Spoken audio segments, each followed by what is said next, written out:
Você está na Educa Web Radio. Educa Web Radio. Olá, ouvintes da Educa Web Radio. Sejam muito bem-vindos ao nosso programa Conexão Educa Entrevista. Eu sou o Fúvio e hoje tenho aqui comigo, mais uma vez, o professor Josilmar Cordenon Cicia e também o meu nobre amigo Rodrigo Augusto Prando. Sejam muito bem-vindos, Josilmar, Prando. Bom, opa. Muito obrigado, muito obrigado aí por mais uma vez estarmos aqui e vamos debater os assuntos da semana aí. Prazer estar com vocês também, meus amigos. Muito bom. Bom, um assunto, né, que está em destaque nos últimos meses aí é a questão do arcabouço fiscal, né, que sabemos todos nós, foi votado nesta semana e isso tem uma série de impactos. Então, para que os nossos ouvintes, né, possam entender melhor acerca desse tema, eu começo com você, Josilmar. Por favor, explique para os nossos ouvintes o que é esse tal de arcabouço fiscal que tanto se fala e que provavelmente muitos dos nossos ouvintes ainda não saibam. Bom, vamos lá. E tem uma regra fiscal de como o governo se coloca como uma restrição às suas ações, para restringir o gasto de uma forma a sinalizar aos investidores que o gasto não vai sair do controle e automaticamente a dívida pública não vai sair do controle, ou seja, a dívida pública vai ter uma trajetória sustentável no longo prazo e que isso deve trazer uma certa garantia aos investidores que a economia vai andar nos trilhos.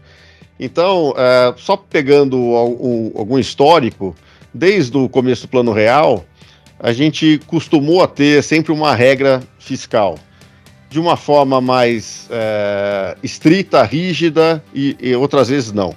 Logo no comecinho do Plano Real, a gente tinha um problema de não saber qual que seria o impacto quando você tirasse a inflação, porque a inflação, o governo, é como se fosse um imposto inflacionário, seria uma receita meio escondida, que a gente não sabia a dimensão de quanto que ia ser impactada as contas do governo quando você retirava a inflação crônica que nós tínhamos.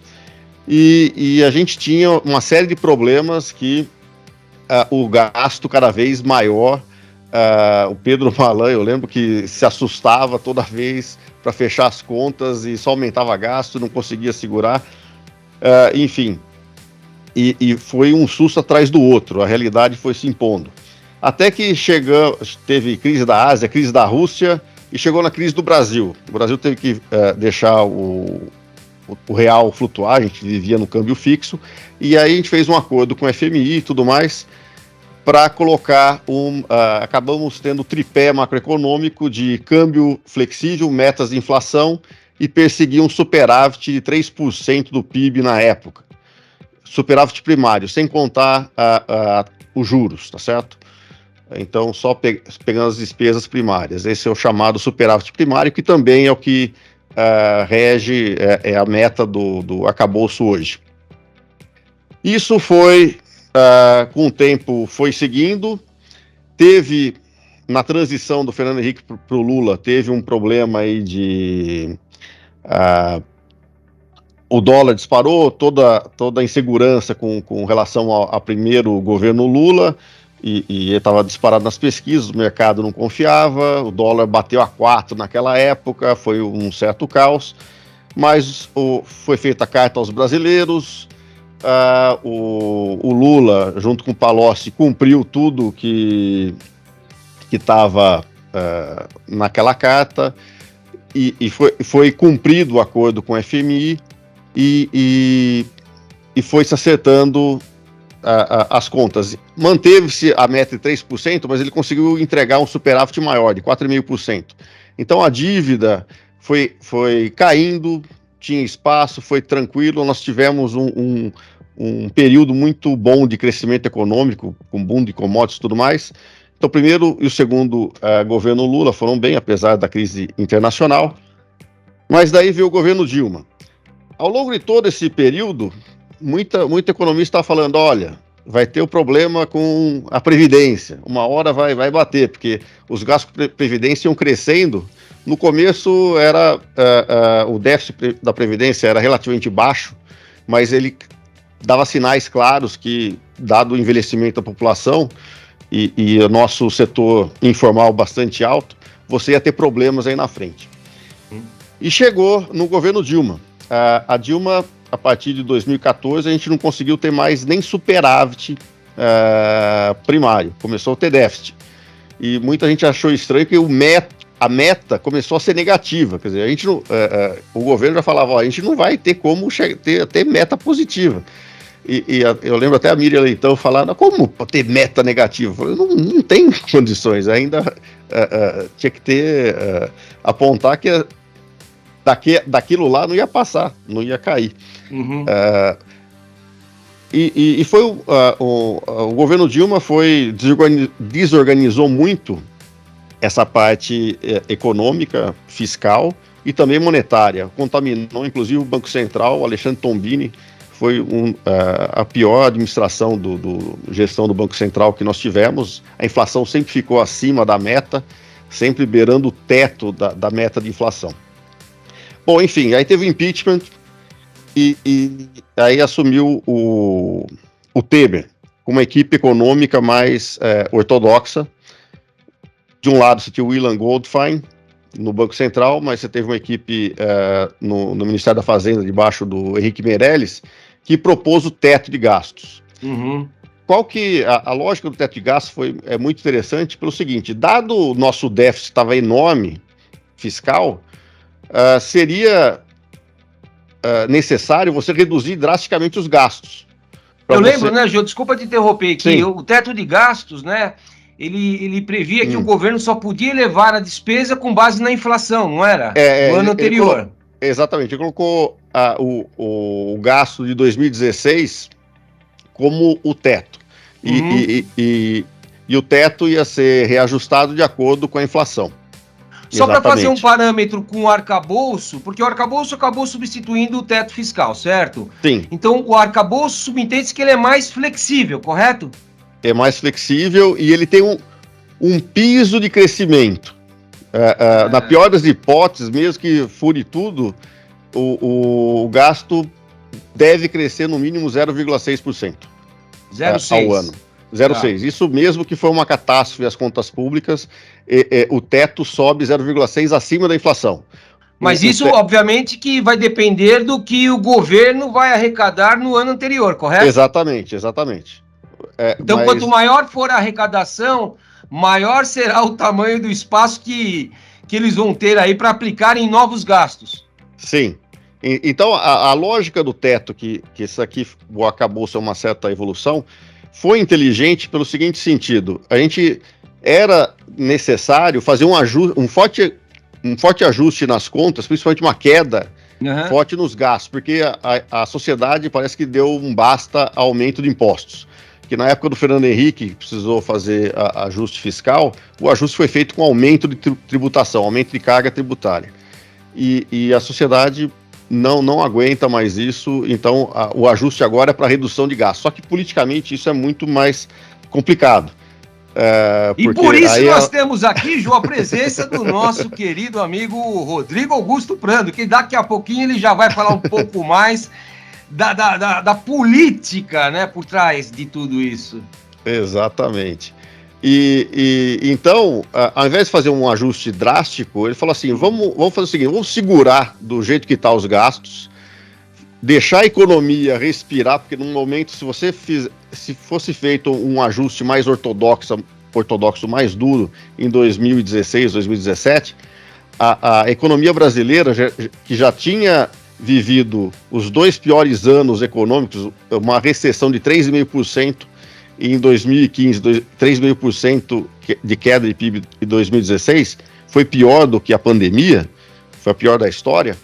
A economia estava fraca, não conseguiria sobreviver a um custo tão alto, um ajuste que seria necessário. Então falou o seguinte, vamos segurar os gastos, vamos deixar a economia voltar a respirar, voltar a crescer, Então dá tempo. O teto de gastos previa 20 anos com esse teto vigorando, sendo que em 2026 ele seria revisto, tá certo? Depois de 10 anos. Essa era a projeção. O interessante é que foi feito o teto de gastos e a reforma da Previdência era para sair em seguida, que a ideia também do teto de gastos vamos congelar os gastos aqui, mas fazer reformas que caiam os gastos estruturalmente. Então, primeiro, reforma da Previdência, depois viria a reforma administrativa, para você ter condições do governo, inclusive, administrar o orçamento, que nós temos um orçamento bastante engessado, que os gastos discricionários do governo são muito pequenos. E esse é um grande problema que nós continuamos, que não foi atacado no arcabouço fiscal. Tá? Então, no Temer não conseguiu fazer a reforma da Previdência, fez o teto de gastos. No começo do governo Bolsonaro, conseguiu fazer a reforma da Previdência. Mas o teto de gastos se tornou nós tivemos contas fiscais conversíveis, né? O teto abria-se, fechava, furava-se. Você perdeu a credibilidade daquela regra, porque toda hora era mexida. E também você teve no último ano, que essa é uma questão ainda em aberto, a questão dos precatórios, que era você tinha que pagar obrigatoriamente, tinha que pagar, porque era decisão judicial, e isso aí está sendo colocado para o futuro. Então, uma série de subterfúgios à regra do teto de gastos. E daí veio o governo Lula com uma série de demandas para mais gastos, para apoiar gastos sociais e tudo mais, e eles fazem, no pacote, na PEC da transição, fazem um ajuste aí de aumentar os gastos, que com uma emenda constitucional para poder aumentar os gastos para esse ano, aumentou aí para 200 bilhões de reais esse ano. E, ao mesmo tempo, ia propor o arcabouço fiscal. E o arcabouço fiscal foi proposto em março, se não me engano, e aprimorado na Câmara, que basicamente diz o seguinte: olha, o gasto não vai ser reajustado somente pela inflação, o teto. Você vai ter regras do seguinte, que se você, aí tem, a cada ano tem metas de superávit primário, ou assim, metas de saldo primário do governo, ou seja, quanto que ele vai arrecadar acima dos gastos, ou quanto vai gastar abaixo do que a receita. Então, por exemplo, o ano que vem, que é o que vai valer mesmo, é que nós zeremos o déficit fiscal primário, ou seja, a gente vai gastar a mesma coisa que arrecada. Essa é a meta, sem contar juros, tá? Então, se você atingir essa meta, o gasto vai crescer 70% do crescimento da receita. Isso da receita corrente, da receita que não coloca aqui receitas extras, por exemplo, venda de concessão de exploração de petróleo, uma privatização, eventual privatização, essas receitas extraordinárias estão fora dessa conta. Mas esse é um certo problema, só que essas receitas extraordinárias entram no cálculo do superávit. Tá? Então, é isso que se fala, que o governo pode criar receitas para se atingir a meta, tá? E poder aumentar o gasto em 70% do crescimento das receitas correntes. Se não conseguir a meta, ele vai poder crescer somente 50% do crescimento das receitas. E vamos supor que você tem uma recessão caia, aí existe uma regra que, no mínimo, então, se a receita caiu ou parou, os gastos poderão crescer em termos reais 0,6% de um ano para o outro. Então, ou seja, então esse é mais ou menos a regra genérica aí do arcabouço fiscal. Bom, Jô, você fez aqui, você deu uma aula para nós, né? Então você passou por toda a história aí, né? Desde do começo, para a gente poder entender um pouco melhor, né? Mas agora eu quero te desafiar. Antes de passar a palavra para o Prando, quero te desafiar, Josimar. Explica para os nossos ouvintes, então, o que é o arcabouço em poucas palavras. O arcabouço é a regra que o governo está se autoimpondo para não gastar o que bem entender. Tá? Então ele está colocando limites para o crescimento do gasto. Tá certo? Esse é o espírito do arcabouço. Perfeito. Prando, claro que você vai comentar aí acerca do que o Josilmar falou, mas eu te deixo aqui também uma pergunta para que você possa introduzir aí no meio da sua fala. Haverá algum tipo de punição se o governo não cumprir essas metas, Prando? Bom, então quero agradecer de novo a mediação do Fulvio aqui, o meu amigo Josilmar, professor Josilmar, que de fato deu uma aula e mostra como um tema complexo, não é? Todas as vezes que você tenta simplificar e dividir o Brasil em duas questões, não é? Antagônicas, você simplifica, mas geralmente erra, né? E a gente vê que não é tão simples. Até, Fulvio e Josilmar, uma discussão que se porventura o Lula saia das regras, ele pode incorrer em crime de responsabilidade, o que levaria à abertura de um processo de impeachment, né? Então, teria que se tomar muito cuidado, porque tem uma coisa que é inescapável. Da mesma maneira que o orçamento doméstico, a gente tem um salário, né? A gente tem ali o que entra e o que é gasto, de gastos fixos, variáveis, o governo também. E o governo não pode ter a autorização para gastar como se não houvesse amanhã, porque há amanhã e a conta volta, né? Eu quero lembrar aqui, retomar a importância que foi o Plano Real, que o Josilmar citou, né? A época que eu era um jovem e vocês também, não é? A gente ia ao supermercado, eu me lembro que eu ia com o meu pai, com a minha mãe ao supermercado, e a gente geralmente costuma deixar sempre para colocar, né, leite de saquinho, o leite era de saquinho antes, né, que estava geladinho, Danone, presunto, tudo mais, no final, para você não ficar andando, né, com esses produtos perecíveis no carrinho e ficar ali fora da geladeira, né, da gôndola refrigerada do supermercado. Em alguns momentos, né, aquele Danone ou aquele queijo, ele era remarcado 2 a 3 vezes enquanto a gente estava no supermercado, não é? Reforça bem, enquanto a gente estava no supermercado.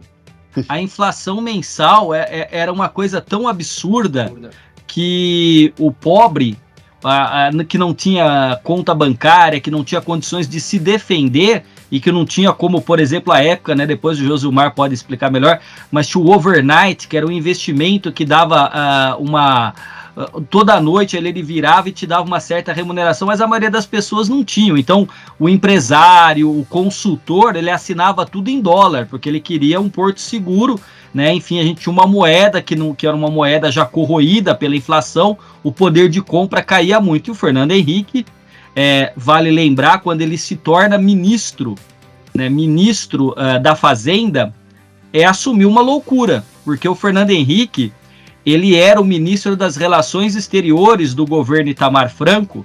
Fernando Henrique, que fala português, inglês, francês e espanhol, estava viajando o mundo na condição de chanceler nos melhores dos mundos. Então ele ia para a Europa, ele ia para os Estados Unidos, ele ia para o Oriente, e não era raro ele encontrar colegas ali, primeiros ministros, presidentes, que foram alunos dele em universidades estrangeiras ou colegas professores. E ele me vem e assume essa bomba, que é tentar controlar a inflação. Mais ou menos hoje, a ideia, eu acho que aí é um exagero demais do governo e dos petistas, dizendo que o arcabouço fiscal teria o papel tão importante como teve o Plano Real do governo Fernando Henrique. Eu diria que não, mas que é importante sem dúvida, porque você tem que ter limites, você tem que ter um regramento, e a gente não pode gastar mais do que arrecada. Quando se gasta mais do que arrecada, geralmente governos populistas que estão preocupados apenas no curtíssimo prazo e sempre faz um discurso muito simplório, eles não estão muito preocupados com o médio e longo prazo, eles acabam incorrendo em várias manobras que se tornam tragédias para as contas públicas, mas que não são tragédias abstratas nas contas públicas, são tragédias na vida cotidiana do brasileiro, que é quem paga esta conta. E a gente tem uma realidade fiscal absolutamente complexa. Eu nem ouso, Fúvio e Josilmar, a tentar explicar nada disso, porque se eu soubesse, as grandes empresas não tinham que ter escritórios especializados da onde sai a mercadoria, para onde vai, quanto tem que calcular. Quer dizer, esse negócio muito difícil, fora que nós aqui, professores, pagamos imposto que é retido na fonte, né, o imposto de renda que já vem na nossa desconto na folha salarial, e pagamos impostos em cascata de tudo que nós consumimos, não é? Não só nós professores, mas todos os seletistas, né? Todos aqueles, tô dizendo nós aqui, claro, porque a gente recebe ali o nosso contra-cheque, a gente olha ali. Então, e não dá nem para fugir, não tem como, né? Uhum. A nossa política, a nossa e qualquer política, ela existe para resolver conflitos que são instaurados na sociedade. Não tem sociedade isenta de conflitos. Agora, para que serve a política? Para que esses conflitos sejam resolvidos no âmbito do diálogo, dentro das instituições e à luz da lei e dos princípios republicanos. Fora disso, a gente tem o caos. Então, não é simples, porque o governo, ao trazer uma pauta tão importante, encontra um Congresso que, depois da última eleição, é um Congresso que é preponderantemente de centro-direita.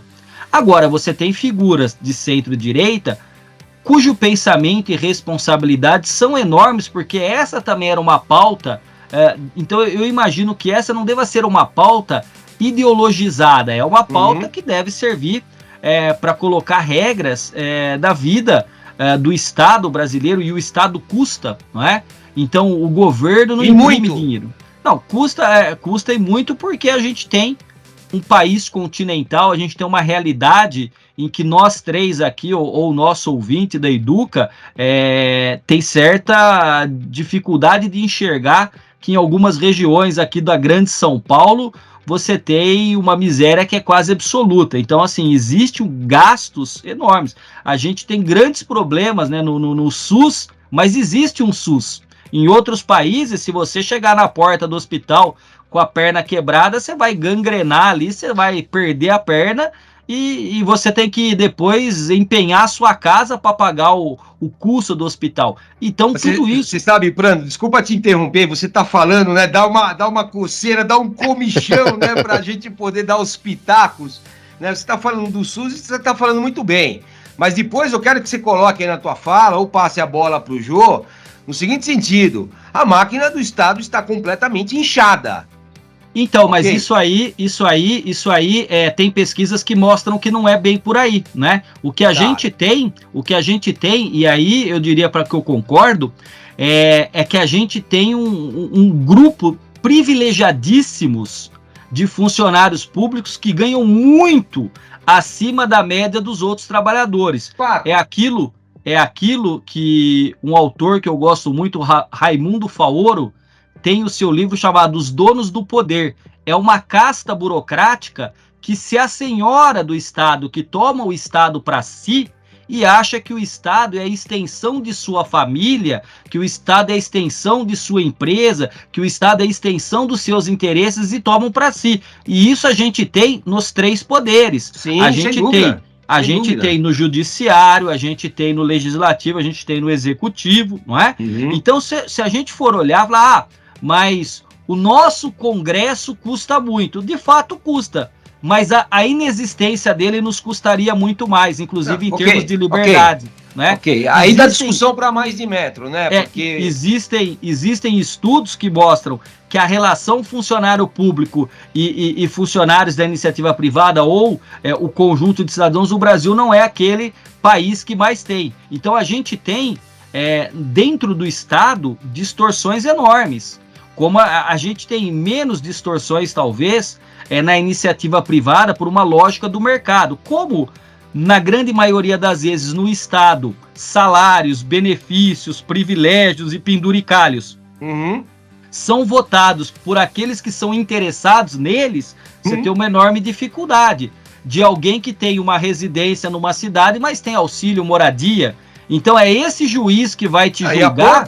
E há pouco, se não me engano, foi o Tribunal de Justiça, né, que eles se concederam um aumento para poder trocar o sofá da casa dele. Então, esse auxílio tipo, sofá. Este tipo de conduta revolta bastante a população. Demais. Agora, essa mesma população também há pesquisas que indicam que se ocupassem os mesmos postos, fariam a mesma coisa. Sim, lógico. Você vai querer mexer no meu queijo? Então, mas aí a gente tem que entender que existe uma coisa fundamental. Eu sempre costumo dizer isso em todas as entrevistas. Político não cresce na horta atrás do Palácio do Planalto e a cada 4 anos tem uma colheita. O político mais comprometido e o mais picareta chegam lá pelo voto. Sem dúvida. O presidente da Câmara, o presidente da República e o Zé Mané, que está metendo a mão no dinheiro corrupto, todos eles foram eleitos. Então não adianta a gente só olhar para a qualidade da política e da representação política sem olhar para a qualidade dos valores que existem dentro da nossa sociedade, porque eles são eleitos. Então deixa eu te fazer uma pergunta. Então você está dizendo que o brasileiro não sabe votar? Não, eu não estou dizendo isso. Eu estou dizendo que ele vota de acordo com seus princípios e seus valores. Quem sou eu para dizer quem sabe ou não votar? Porque quando o Bolsonaro ganha, e o pessoal que votou no Lula fala, que votou no PT são um bando de imbecil. Agora quem votou no Bolsonaro, então assim, a gente, quer dizer, quem somos nós para dizer em quem os brasileiros devem votar? O que eu estou dizendo é que a qualidade ou não da classe política depende em larga medida da qualidade dos valores que norteiam um tipo de sociedade. Perfeito. Nós temos pesquisas empíricas, nós temos um conjunto de estudiosos que mostram como o brasileiro adora apontar o dedo para Brasília, achando que aquilo ali é um antro de bandidos e corruptos, mas na sua casa, na sua empresa, na sua Talvez não seja diferente, né, Prando? Não sejam microcosmos, né, Fulvio? É isso mesmo. Então aí a gente começa a olhar e ver, pera um pouquinho, é legal a minha narrativa e o meu discurso. E por falar em narrativa e discurso, ainda naquilo que o Josilmar falou, né, o governo do presidente Lula, do Lula 1, né, do Lula 1, o Lula 1 manteve o tripé macroeconômico e só houve um acordo com o FMI ali, porque quando o Lula estava como aquele que certamente venceria a eleição, bem lembrou o Josilmar, o mercado ficou temeroso. Será que não vai ser aquele Lula que dizia que ia romper contratos, que ia estatizar? Então, aí o que fez o Fernando Henrique? Fernando Henrique fez reunião com todos os candidatos do partido dele, dos outros partidos, e disse para o mercado e disse para o FMI, nossos candidatos são todos responsáveis e se for o Lula eleito, ele manterá tudo aquilo que foi acordado. Isso acalmou o FMI, o mercado, de maneira que o Lula pudesse ter tido a transição mais civilizada de um presidente para o outro. Não teve nada parecido com o que fez o Bolsonaro com o PT. Bolsonaro quebrou fechadura, levou chave embora, quebrou computador. Aquilo ali foi inclusive foi uma coisa de terra arrasada. Na Segunda Guerra Mundial, você perdia uma cidade, você arrasava. Foi o que aconteceu. O Fernando Henrique montou a comissão do governo dele, a comissão do outro governo, eles dialogaram, tá aqui, abriu tudo e tudo mais. Sabe o que fez o PT logo depois? Criou a narrativa que haviam recebido uma herança maldita. Ou seja, a construção de um plano que estabilizou a economia do país, de uma ação política liderada não por um economista, mas por um sociólogo, que teve uma equipe de economistas que inclusive haviam se frustrados em planos econômicos anteriores, conseguiu fazer que a inflação caísse e estabilizasse a economia. Então percebam o quanto a política ela é suscetível de nem sempre a história como ela é prevalecer a partir das narrativas que são criadas e comunicadas. E o PT sempre foi muito bom nisso, em criar narrativas. Eu me lembro que há muitos anos eu escrevi um artigo dizendo que o PT era uma grande fábrica de narrativas. Se tinha algo que o PT poderia oferecer, eram as narrativas, e que obviamente não eram narrativas condizentes com a realidade. Hoje, você tem uma situação em que eu costumo dizer o seguinte. Aí o jornalista me pergunta e fala assim, mas o que há a diferença do Lula 3 para o Lula 2 e para o Lula 1? Eu falei, olha, o mundo é outro, o Brasil é outro, o Lula tá envelhecido, o Lula perdeu a esposa, perdeu o neto, perdeu o irmão, foi preso, né? Enfim, tudo isso mostra que a situação política e econômica é outra. E na democracia, ele tem que saber conviver com um Congresso que não lhe é tão favorável. Ele não se candidatou, ele não foi eleito. Todos aqueles que se candidataram e foram eleitos, eles estão ali para também dividir e compartilhar o poder. Então veja que coisa interessante, não é? Todo mundo olha o chamado Centrão como se o Centrão fosse o diabo na terra, esquecendo que todos os deputados do Centrão foram eleitos nos seus estados, nas suas regiões, receberam voto. Eu gosto muito, e eu falei hoje cedo, né, quando eu estreiei na bancada do SBT News, dizendo o seguinte, o Fernando Henrique afirmou que as forças do atraso estão presentes na sociedade brasileira. A grande pergunta para um líder político é se você vai liderar o atraso ou vai deixar que o atraso lidere o seu governo. Então, o que significa isso? Que quer queiramos ou não, a gente tem que fazer concessões e compartilhar o poder. Quando o ex-presidente Jair Bolsonaro o Lula dividiu entre nós e eles. Eram os petistas virtuosos e todos os outros não tinham sensibilidade e não gostavam de pobre. O Bolsonaro recriou a polarização entre a velha e a nova política. A nova política somos nós, que vamos ser conservadores nos costumes e liberais na economia. E os outros da velha política têm o centrão. O que é o centrão? O toma lá, dá cá, o fisiologismo, né? E a troca de favores e favorecimentos. O que aconteceu com o governo de Jair Bolsonaro? Para não ter um processo de impeachment, o Bolsonaro, via orçamento secreto, abriu as contas e deu dinheiro para o Arthur Lira. O Arthur Lira, digamos que o Arthur Lira era um menino mirradinho que foi para academia. O menino ganhou massa muscular e ficou bonitão. Aí chega o Lula, agora você vai voltar a ser aquele menino mirradinho? Falo, não, senhor. Na política, você conquista o poder, você luta pela sua manutenção e, na medida do possível, em sua ampliação. Ninguém quer retroceder em poder. Então, hoje, o Arthur Lira é alguém que tem muita força. E como que você comprova empiricamente? É só pegar e ler o jornal hoje de manhã, quantos bilhões foram investidos nas Alagoas, que é o estado de origem do Arthur Lira. Né? Não teve a reforma ministerial que o governo gostaria, que o Congresso e o Arthur Lira gostaria, o Centrão gostaria, mas foram quase 21 bilhões liberados para os deputados. Ah, mas isso tudo pode? Ué, pode porque faz parte do jogo.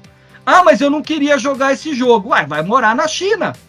Vai lá pro Putin, que o Putin te derruba o avião, na verdade. Você não ou vai pra Cuba. Ele. Bom, senhoras e senhores, estamos aqui com o professor Josilmar, professor Prando, que deu outra aula aqui para nós, mas nós vamos agora fazer um breve intervalo, daqui a pouco nós voltamos mais com Conexão Educa Entrevista, falando um pouco mais do arcabouço fiscal. Até já!